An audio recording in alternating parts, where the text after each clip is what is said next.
Ok, comme vous pouvez voir, lorsque tu as démonté ta petite cloche avec, comme je vous disais, une douille 21, faire attention avec un chiffon, nettoyer ici et bien regarder les différents sens pour ne pas se tromper. De l'autre côté également. Donc ici on constate que tu as des écrits qui sont par ici, qui vont le côté là-haut, parce que c'est monté comme ça et ensuite posé.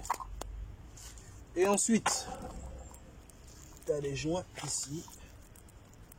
Normalement ces joints ne sont pas obligés d'être démontés. Si tu te retrouves dans une phase de dépannage en route et tout, tu peux les remettre. Le véhicule il va fonctionner normalement.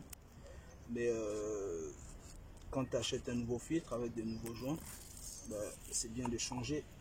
Ce sont des inscriptions prévues, prescrites par le constructeur.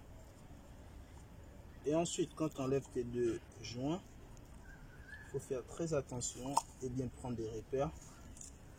Le plus gros il va tout en bas, le plus petit va en haut, pas se tromper.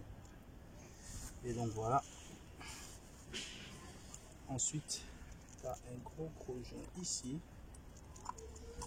Là. Le joint d'étanchéité entre la cloche et le bâti de la fermeture de notre filtre à huile. Et ensuite, je prends ta nouvelle boîte, ton nouveau filtre, que tu fais également attention. Ici tu as les marques et inscriptions qui vont vers le haut. Attention, pas le mettre à un endroit sale. Mais, chers téléspectateurs, vous allez nous excuser.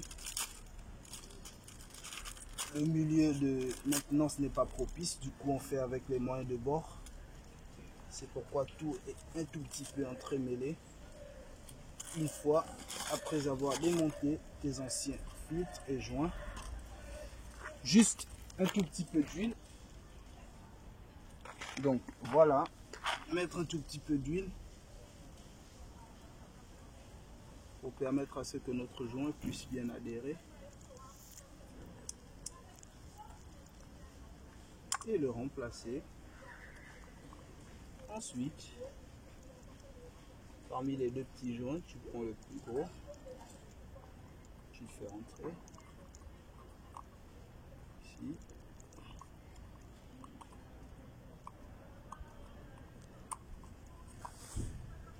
Mais il doit glisser un tout petit peu. Ils sont imbibés d'huile. Ok.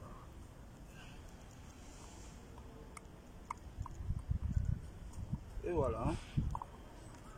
Ensuite le plus petit.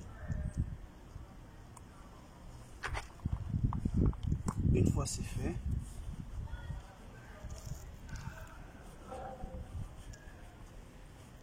prendre notre joint, toujours faire attention, côté de marque et inscription vers le haut, et le mettre et entendre un petit clic, clac. Et là tu peux te rassurer que même en faisant ça, il ne tombe pas. Et ensuite à le remonter. Ici. Hop. Hop.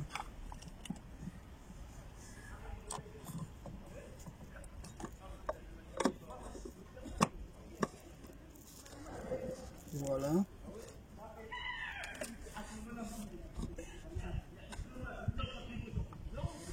Ensuite le visser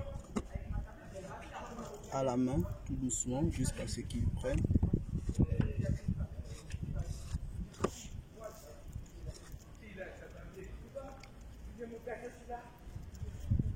Jusqu'à ce qu'il prenne.